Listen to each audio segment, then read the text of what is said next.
الحمدللہ رب العالمین والصلاة والسلام علی رسول الامین وعلی آلہ وصحبہ اجمعین، اما بعد۔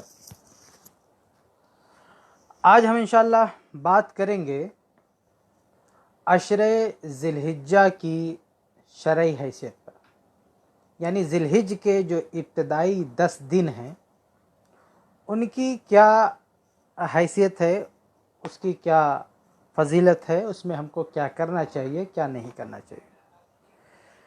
اس موضوع کو ہم 3 قسموں میں بانٹ دیتے ہیں۔ سب سے پہلے بات کریں گے عشرِ ذی الحجہ کے فضائل پر، اس کے بعد بات کریں گے عشرِ ذی الحجہ کے اعمال پر، اور آخر میں بات کریں گے عشرِ ذی الحجہ کی بدعات پر، اگر وقت ملا تو، یا اس کی طرف اشارہ کریں گے۔ تو سب سے پہلے ہم بات کرتے ہیں عشرِ ذی الحجہ کے فضائل پر۔ تو دیکھیے، عشرِ ذی الحجہ کی فضیلت میں کل 4 باتیں ہم کہہ سکتے ہیں۔ عشرِ ذی الحجہ کی فضیلت میں 4 باتیں ہیں۔ پہلی بات یہ کہ یہ دن حج کے دنوں میں شمار ہوتے ہیں، جو اپنے آپ میں ایک فضیلت ہے۔ اللہ نے سورہ بقرہ آیت 197 میں کہا ہے، الحج اشہر معلومات، کہ حج کے مہینے کچھ طے ہیں۔ پھر اس میں آگے آیت ہے، تو یہ جو حج کے ایام ہیں ان میں یہ ذی الحجہ کا عشرہ بھی شامل ہے، تو یہ بھی اپنے آپ میں ایک فضیلت کی بات ہے۔ یہ پہلی فضیلت ہے عشرِ ذی الحجہ کی۔ اس عشرے کی فضیلت میں دوسری بات ہم یہ کہہ سکتے ہیں کہ یہ حرمت کے ایام ہیں۔ حرمت کے سال کے جو 12 ماہ ہیں اس میں سے 4 ماہ حرمت کے۔ سورہ توبہ آیت 36 میں اللہ نے کہا، ان عدت الشہور عند اللہ 12 شہرا فی کتاب اللہ یوم خلق السماوات والارض منها 4 حرم، کہ اللہ کی نظر میں، اللہ کی کتاب میں جب اللہ نے آسمانوں کو زمین کو پیدا کیا تھا تو 12 مہینے ہیں، جن میں سے منہا 4 حرم، ان میں 4 ماہ یہ حرمت کے ہیں، 4 ماہ حرمت کے ہیں۔ تو یہ دوسری فضیلت ہے ان ایام کی کہ یہ حرمت کے دن ہیں۔ اس عشرے کی فضیلت میں تیسری بات ہم یہ کہہ سکتے ہیں کہ اللہ تبارک و تعالی نے ان دنوں کی قسم کھائی ہے۔ سورہ فجر کی آیت 1:3 اللہ فرماتا، والفجر ولیال عشر، قسم ہے فجر کی اور 10 راتوں کی۔ یہ عشرِ ذی الحجہ، اس کی تفسیر میں کئی مفسرین نے لکھا ہے کہ اس سے مراد عشرِ ذی الحجہ ہے۔ اس عشرے کی فضیلت میں چوتھی بات ہم یہ کہہ سکتے ہیں کہ اللہ کے نبی صلی اللہ علیہ وسلم نے ان 10 دنوں میں کوئی بھی نیک کام کرنے کی بڑی فضیلت بتائی ہے۔ یہ حدیث انشاءاللہ آگے ہم دیکھیں گے، یہاں صرف اتنا ذہن میں رکھیں کہ اللہ کے نبی نے ان 10 دنوں میں نیک اعمال کی فضیلت بتائی ہے۔ تو یہ کل 4 باتیں ہیں جو ہم اس عشرے کی فضیلت میں کہہ سکتے ہیں۔ پھر سے دیکھ لیں 4 باتیں کیا۔ نمبر 1، یہ عشرہ ایام حج میں آتا ہے۔ نمبر 2، یہ عشرہ ایام حرمت میں آتا ہے۔ نمبر 3، اللہ نے ان ایام کی قسم کھائی ہے۔ نمبر 4، اللہ کے نبی صلی اللہ علیہ وسلم نے ان ایام میں نیک اعمال کی بڑی فضیلت بتائی ہے۔ یہ 4 فضائل ہیں اس عشرے کے۔ ابھی آگے بڑھتے ہیں اور یہ دیکھتے ہیں کہ اس عشرے میں مسنون اعمال کیا ہیں، اس عشرے کی عبادات کیا ہیں۔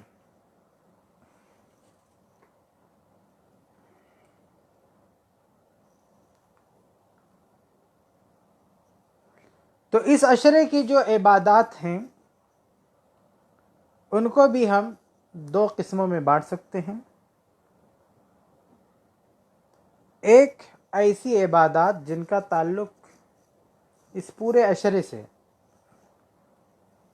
اور دوسری ایسی عبادات جن کا تعلق اس عشرے کے الگ الگ دنوں سے ہے۔ تو پہلے ہم وہ عبادات دیکھتے ہیں جن کا تعلق اس عشرے کے سارے دنوں سے ہے۔ تو اس لیے میں سب سے پہلی عبادت، سب سے پہلا عمل ہے وہ ہے اس عشرے میں بال اور ناخن چھوڑ دینا۔ بال ناخن چھوڑ دینا، جو قربانی کر رہا ہے وہ بھی اور جو قربانی نہیں کر رہا ہے وہ بھی۔ جو قربانی کر رہا ہے اس کے لیے تو ضروری ہے، اور جو قربانی نہیں کر رہا اس کے لیے ضروری تو نہیں ہے، لیکن اس کے لیے بھی بہتر یہی ہے۔ تو اس سلسلے میں حدیث دیکھیں، صحیح مسلم کی حدیث ہے، حدیث نمبر 1977۔ ام سلمہ رضی اللہ عنہ فرماتی ہیں کہ اللہ کے نبی صلی اللہ علیہ وسلم نے فرمایا، اذا دخلت العشر، جب عشر ذی الحجہ آ جائے، واراد احدکم ان یضحی، اور تم میں سے کوئی قربانی کرنے کا ارادہ کرے، فلا یمس من شعرہ و بشرہ شیئا، تو اپنے بال اور ناخن میں سے کچھ بھی نہ کاٹے۔ تو اس حدیث میں کہا گیا ہے اس کے لیے جو قربانی کر رہا ہے کہ وہ بال اور ناخن نہ کاٹے۔ اس سے پتہ چلا کہ یہ فرض ہے، ضروری ہے اس کے لیے جو بال اور ناخن، اس کے لیے جو قربانی کر رہا ہے اس کے لیے ضروری ہے کہ وہ بال اور ناخن نہیں کاٹے گا۔ اچھا، یہاں پر ایک بات اور واضح کر دیں کہ بال اور ناخن نہ کاٹنے کی جو مدت ہے وہ کیا ہے۔ تو دیکھیے، اس کی شروعات ہے عشر ذی الحجہ جیسے شروع ہوگا، یعنی ذی الحجہ کا چاند جیسے دکھے گا ویسے ہی ہم کو بال اور ناخن چھوڑ دینا ہے۔ کب تک چھوڑنا ہے تو اس کے بارے میں اس روایت میں تو وضاحت نہیں ہے، لیکن صحیح مسلم میں اسی نمبر کے تحت آگے جو روایت ریپیٹ ہوئی ہے، دوبارہ آئی ہے، اس میں ہے حتی یضحی، کہ بال ناخن آدمی کب تک چھوڑے گا؟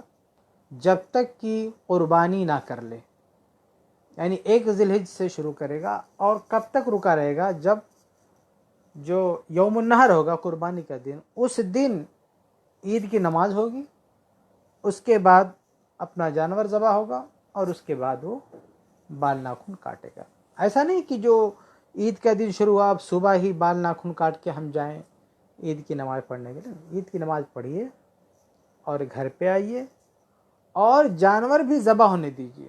عید کی نماز پڑھ کے بھی نہیں، بلکہ جانور بھی ذبح ہونے دیجیے، بلکہ ایک روایت میں ہے بھی حتی یذبح، کہ بال ناخن تب تک چھوڑ رہے جب تک کہ جانور ذبح نہیں کر دیتا۔ تو حتی یضحی، حتی یذبح، یہ سب الفاظ ہیں۔ تو اس بنا پر درست بات یہ ہے کہ آپ تب تک بال ناخن نہیں کاٹیں گے جب تک کہ آپ کا جانور ذبح نہیں ہو جاتا ہے۔ البتہ اگر کسی کے پاس عذر ہے، یعنی اس کا جانور ذبح ہونے میں بہت لیٹ ہو رہا ہے، جیسے شام ہو گئی، کسی وجہ سے کوئی مسئلہ ہو گیا، ایسے بہت سارے لوگوں کے یہاں ہوتا ہے، کوئی اس کو بنانے والا نہیں ہوتا ہے تو تھوڑی سی تاخیر ہو جاتی ہے، یا کوئی مسئلہ ہوتا ہے، تو وہ عام لوگوں کو دیکھ کر، یعنی عام لوگوں کی قربانی کا جو وقت ہے، جانور جو ذبح ہو رہا ہے، اس حساب سے بھی بال ناخن کاٹ لے تو انشاءاللہ کوئی حرج کی بات نہیں ہے۔ تو یہ اس عشرے کی پہلی عبادت ہے کہ بال ناخن چھوڑ دینا، اور یہ واجب ہے اس کے لیے جو قربانی کر رہا ہے، اور جو قربانی نہیں کر رہا ہے اس کے لیے واجب تو نہیں ہے، لیکن اس کے لیے مستحب ہے، بہتر ہے۔ سنن نبی داؤد کی ایک روایت ہے جس میں ایک شخص نے کہا، اللہ کے نبی، میرے پاس قربانی کے لیے کوئی ایسا جانور نہیں ہے میری ضرورت سے زائد کہ میں اس کو قربان کر دوں۔ تو اللہ کے نبی نے کہا، کوئی بات نہیں، لیکن تم اپنے بال، جب لوگ قربانی کریں گے تو تم اپنے بال کاٹ لینا، اپنے مونچھ کے بال کاٹ لینا، اپنے ناخن کاٹ لینا، تو فتل کہیا تمام اضحیتی کا، تو یہی تمہاری قربانی ہو جائے گی۔ تو اس سے پتہ چلا کہ اگر کوئی قربانی نہیں کر رہا ہے تو وہ بھی بال اور ناخن چھوڑ دے تو انشاءاللہ اس کو اس کا ثواب ملے گا، قربانی کا ثواب ملے گا، اس کے لیے بہتر ہے۔ تو یہ بہرحال اس عشرے کی پہلی عبادت ہے، بال ناخن چھوڑ دینا۔ آگے بڑھتے ہیں، اس عشرے کی جو دوسری عبادت ہے وہ ہے 9 ذی الحجہ تک روزہ رکھنا، یعنی جو 1 ذی الحجہ سے 9، 10واں جو ذی الحجہ ہے وہ تو بہرحال عید کا دن ہے، عید کے دن روزہ تو نہیں ہے، لیکن 10 ذی الحج تک آپ روزہ رکھ سکتے ہیں، 9 ذی الحج تک آپ روزہ رکھ سکتے ہیں۔ اس سلسلے میں روایت ہے سنن نبی داؤد کی حدیث نمبر 2437، بعض ازواج مطہرات سے مروی ہے، فرماتی ہیں کہ کان رسول اللہ صلی اللہ علیہ وسلم یصوم 9 ذی الحجہ، کہ اللہ کے نبی صلی اللہ علیہ وسلم 9 ذی الحجہ کا روزہ رکھتے تھے، ویوم عاشوراء، اور عاشوراء کے دن کا روزہ رکھتے تھے، وثلاثۃ ایام من کل شہر، ہر مہینے کے 3 دن کا روزہ رکھتے تھے۔ تو اس میں جو ہے کہ 9 ذی الحجہ، اللہ کے نبی صلی اللہ علیہ وسلم ذی الحج کے 9 دنوں کا روزہ رکھتے تھے۔ تو اس سے مراد یہی ہے جو ابتدائی 9 دن ہیں، ان 9 دنوں میں روزہ رکھنا چاہیے۔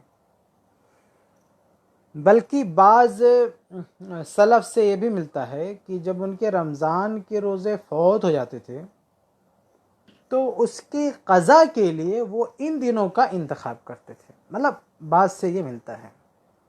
بعض یہ بھی کہتے تھے کہ نہیں قضا بعد میں کر لو، اس میں روزہ رکھو، لیکن بعض سلف سے یہ ملتا ہے کہ رمضان کے جو روزے قضا ہوتے تھے وہ ان دنوں میں ان کو پورا کرتے تھے۔ تو بہرحال یہ جو عشرہ ذی الحجہ کے جو ابتدائی دن ہیں، ان میں دوسری جو اہم عبادت ہے وہ روزہ ہے۔ خاص طور سے اس میں جو 9 ذی الحجہ ہے اس کے روزے کے لیے تو باقاعدہ الگ سے حدیث ہے۔ تو بہرحال ہم بات کر رہے ہیں پورے 10 دنوں کے اعمال پر، لیکن اس میں جب روزہ رکھیں گے تو اس میں 9 ذی الحجہ کا روزہ بھی آ جائے گا، البتہ اس کے لیے الگ سے بھی حدیث موجود ہے۔ تو یہ دوسری عبادت ہے اس عشرے کی، روزہ۔ تیسری عبادت جو اس پورے عشرے کی ہے وہ تکبیرات۔ تو اس بارے میں روایت ہے امام اخبار مکہ کی، ایک حسن سند سے ایک روایت ہے، اس میں صحابہ ابو ہریرہ اور عبداللہ ابن عمر دونوں کا عمل ذکر ہوا کہ کان ابو ہریرہ وابن عمر رضی اللہ عنہما یخرجان ایام العشر الی السوق، کہ ابو ہریرہ اور ابن عمر رضی اللہ عنہما یہ عشرہ ذی الحجہ میں بازار جاتے تھے، فیکبران، تو تکبیر کہتے تھے، فیکبر الناس معہما، اور لوگ بھی ان کے ساتھ تکبیر کہتے تھے، لا یاتیان السوق الا لذلک، یہ دونوں بازار صرف اسی لیے آتے تھے، تکبیر کہنے ہی کے لیے آتے تھے۔ تو اس میں کیا ہے، یخرجان ایام العشر، یعنی عشرہ ذی الحجہ کے دنوں میں یہ بازار جاتے تھے۔ تو اس روایت سے پتہ چلتا ہے کہ ان 10 دنوں میں ہم کو تکبیرات کہنا چاہیے۔ البتہ اس کی جو مدت ہے وہ شروع تو کریں گے 1 ذی الحجہ سے، لیکن تکبیرات جو ختم ہوں گی وہ ایام تشریق کے آخر دن، یعنی یہ صرف 10 ذی الحجہ تک نہیں کہنی ہے تکبیرات، بلکہ اور آگے بڑھ کے ایام تشریق کے آخری دن تک اس کو ہمیں تکبیرات کہنی ہے۔ ایام تشریق یعنی 11، 12، 13 ذی الحجہ، ایام تشریق یعنی عید کے بعد 3 دن، اس کو ایام تشریق کہتے ہیں۔ تو 10، 3، 13، آپ یہ سمجھ لیں کہ 13 دن ذی الحجہ کے 13 دنوں میں آپ کو تکبیرات کہنی ہے۔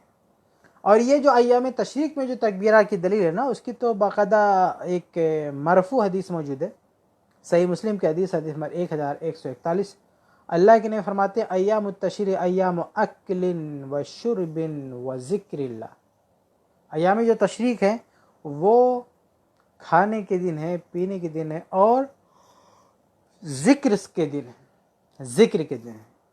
اس ذکر میں دونوں باتیں شامل ہو سکتی ہیں، ایک تو تکبیرات ہیں، یا ایک یہ کہ جو جانور ذبح کرتے ہیں اس پہ اللہ کا نام لیتے ہیں، تو یہ بھی یہاں پہ مراد ہو سکتا ہے۔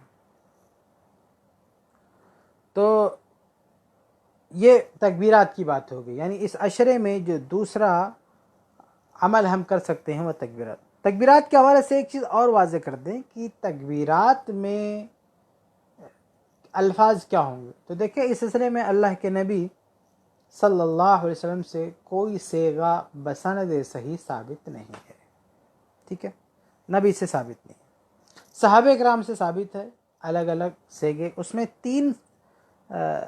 صحابہ، اس میں 3 الفاظ ایسے ہیں یا 3 سیگے ایسے ہیں جو صحیح سند سے ثابت ہیں۔ ایک ہے دیکھیے اللہ اکبر اللہ اکبر اللہ اکبر کبیرہ، اور دوسرا سیگا ہے جو اچھا یہ پہلا مصنف عبدالرزاق کی روایت ہے، اور دوسرا مصنف ابن ابی شیبہ کی روایت اللہ اکبر کبیرہ اللہ اکبر کبیرہ اللہ اکبر واجل اللہ اکبر وللہ الحمد، عبداللہ ابن عباس رضی اللہ عنہ کا سیگا ہے۔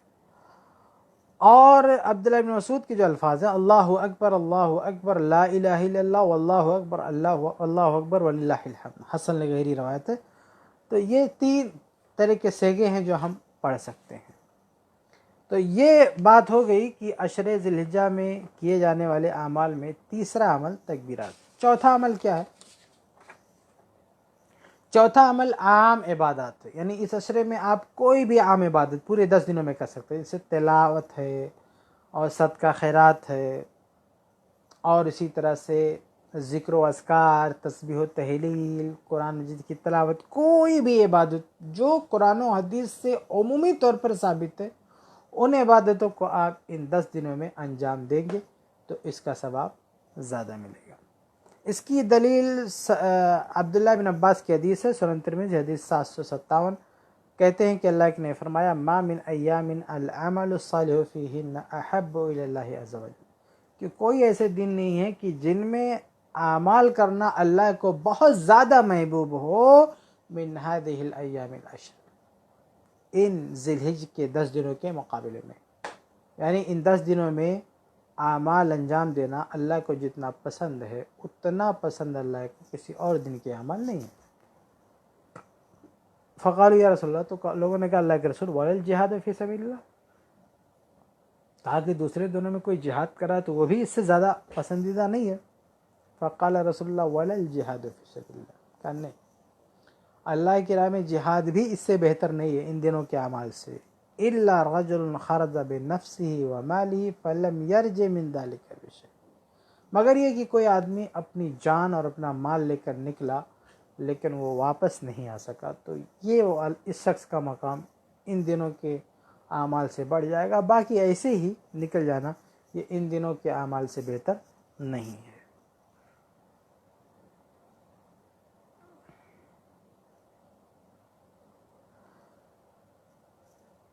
تو ان 10 دنوں میں ہمیں زیادہ سے زیادہ اعمال کرنا چاہیے۔ صحابی عبداللہ ابن عباس کے شاگرد ہیں سعید بن جبیر، وہ کہتے ہیں کہ ان کے بارے میں ہے کہ اذا دخل ایام العشر اجتہد اجتہادا شدیدا حتی ما یکاد یقدر علیہ، کہ جب عشر ذی الحجہ آتا تھا تو یہ بہت زیادہ عبادت کرنا شروع کر دیتے، بہت زیادہ۔ تو معلوم ہوا کہ اس عشرے میں ہم عام عبادات انجام دے سکتے ہیں۔ تو میں بات یہ کر رہا تھا کہ اس عشرے میں، فل عشرے میں کون کون سی عبادت کر سکتے ہیں، تو 4 طرح کی عبادت میں نے آپ کے سامنے بتائی، خلاصہ دیکھیں۔ سب سے پہلی عبادت بال و ناخن چھوڑ دینا، دوسرا 9 دنوں کا روزہ رکھنا، اور تیسرا تکبیرات، اور چوتھا عام عبادات۔ اب آگے بڑھتے ہیں، اس عشرے کی کچھ متفرق عبادتیں، یہ تو وہ عبادتیں ہم دیکھ رہے تھے جو پورے عشرے کو شامل ہیں، اس کے علاوہ کچھ متفرق عبادتیں ہیں جو الگ الگ دنوں میں ہم انجام دیں گے۔ تو اس میں سے ایک بہت بڑی عبادت ہے حج، یہ وہ کریں گے جن کو اس کی طاقت ہے، اور دوسری ہے قربانی، اور تیسری عبادت جو کہ روزے کے دن میں نے بتایا عرفہ۔ تو یہ عبادتیں بھی ہیں ان دنوں میں، لیکن یہ پورے 10 دنوں کی نہیں ہیں بلکہ الگ الگ خاص خاص دنوں کی عبادتیں ہیں۔ تو یہ ہمارے موضوع کا دوسرا حصہ تھا کہ ان دنوں میں ہم زیادہ سے زیادہ کون سی عبادت کر سکتے ہیں۔ تو ان 10 دنوں میں، ایام عشر میں، ہم یہ 4 طرح کی عبادتیں کر سکتے ہیں۔ آگے بڑھتے ہیں۔ اب آئیے ہم یہ دیکھتے ہیں کہ ان 10 دنوں میں کی بدعات کیا ہیں۔ تو دیکھیے اس سلسلے میں بہت زیادہ تفصیل نہیں کروں گا، صرف کچھ اشارے کرتا ہوں۔ ان 10 دنوں میں جو بدعات ہیں ان کو بھی ہم 3 قسموں میں بانٹ سکتے ہیں۔ ایک وہ بدعات جن کا تعلق حج سے ہے، دوسری وہ بدعات جن کا تعلق قربانی سے ہے، اور تیسری وہ بدعات جن کا تعلق جانور سے ہے۔ تو حج سے متعلق جو بدعات ہے تو بہت بڑی تفصیل ہے، ہم اس کی طرف بالکل نہیں آئیں گے. میں آپ کو اشارہ کر رہا ہوں کہ بدعات میں یہ بھی ایک قسم ہے بدعات کی. دوسری جو چیز ہے قربانی سے متعلق بدعات. تو قربانی سے متعلق بھی بہت ساری بدعات ہیں، ہم اس کی تفصیل میں بھی نہیں جائیں گے. البتہ ایک چیز کی وضاحت کریں گے کہ قربانی کی بدعات میں سے جیسے ایک بدعت یہ بھی ہے کہ بہت سارے لوگ قربانی اور عقیقہ ایک ساتھ کرتے ہیں. قربانی اور عقیقہ ایک ساتھ، یعنی ان کی نیت ہوتی ہے بھائی ہم قربانی کر رہے ہیں اور ساتھ میں یہ بھی نیت ہوتی ہے عقیقہ کر رہے ہیں. یہ بدعت ہے، اس کا کوئی ثبوت نہیں ہے.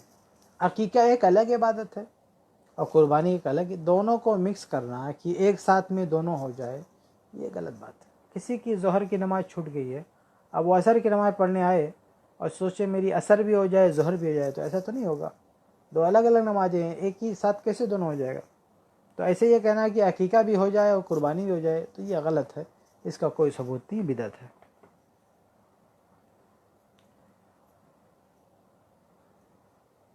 اور بھی بہت ساری بدعات جڑی ہوئی ہیں، بلکہ اور آگے ہم بڑھتے ہیں. ایک اس سے پر انشاءاللہ ہم کوشش کریں گے بات ختم کر دیں.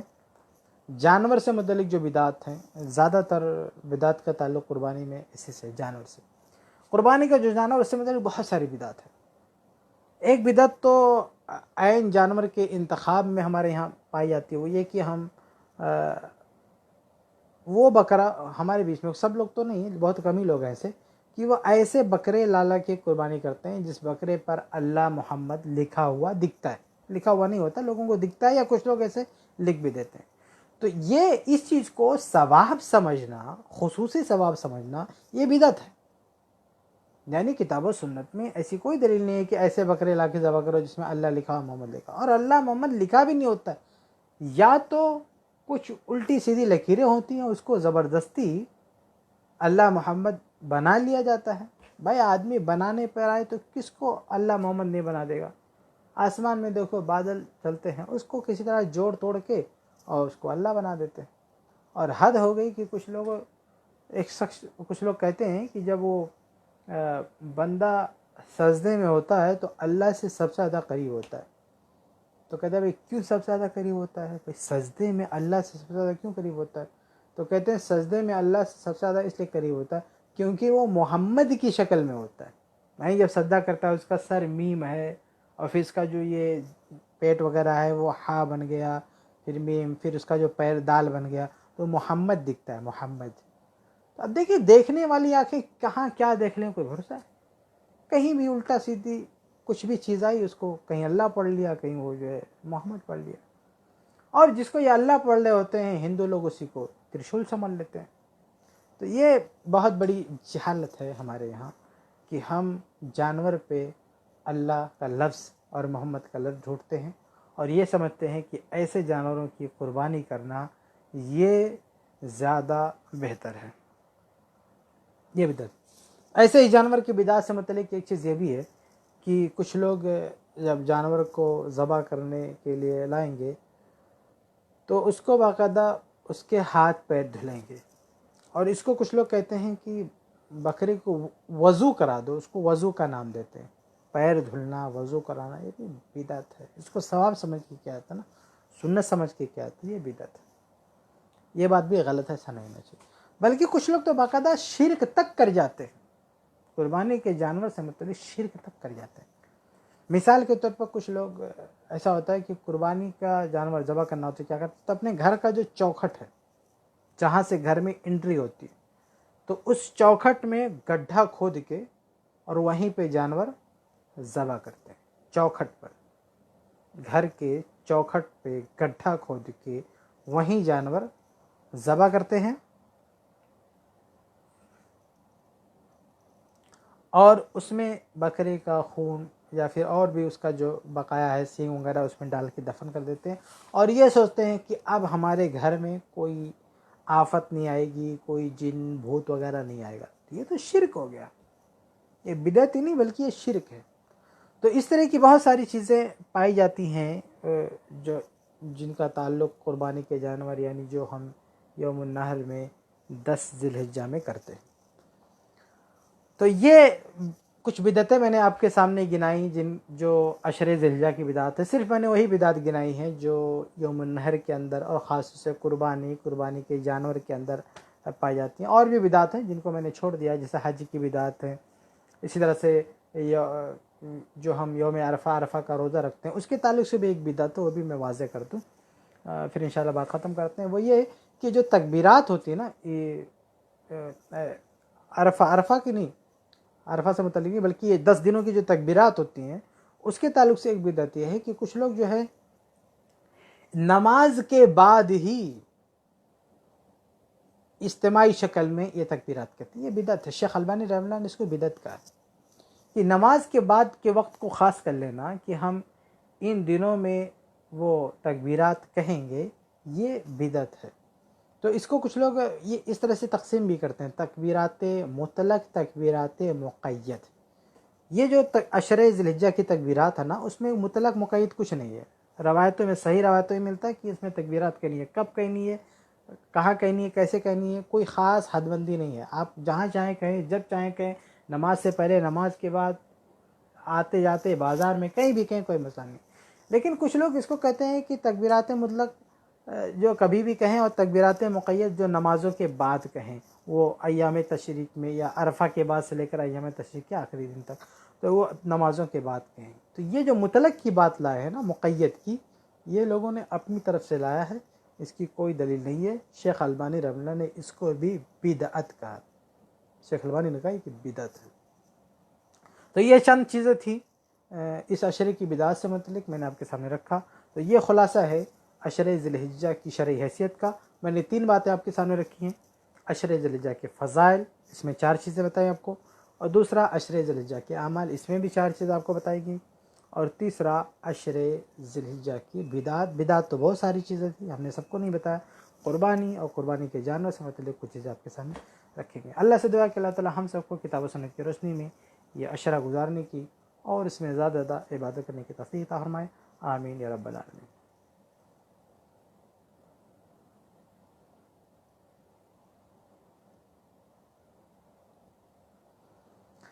اس میں کچھ سوالات ہیں۔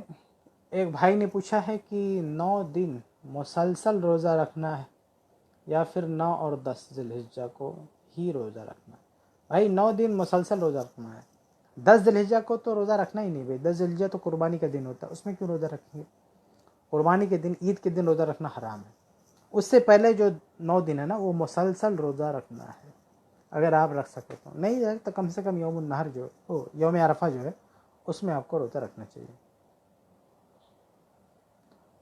نیچے بھی وہی سوال ہے کہ ذی الحجہ کا 10 روزہ رکھنا کیسا ہے؟ 10 روزے سے اگر مراد آپ کی 9 روزہ ہے تو 9 روزہ رکھ سکتے ہیں، کوئی مسئلہ نہیں ہے۔ اس کو تقریباً لوگ 10 کہتے ہیں، کہ مراد یہ ہوتی ہے کہ وہ 10واں جو دن ہے یوم النحر کا، عید کا دن، اس کو چھوڑ کے 9 دن تو اس میں روزہ رکھ سکتے ہیں، کوئی مسئلہ نہیں ہے۔ وعلیکم السلام ورحمۃ اللہ وبرکاتہ۔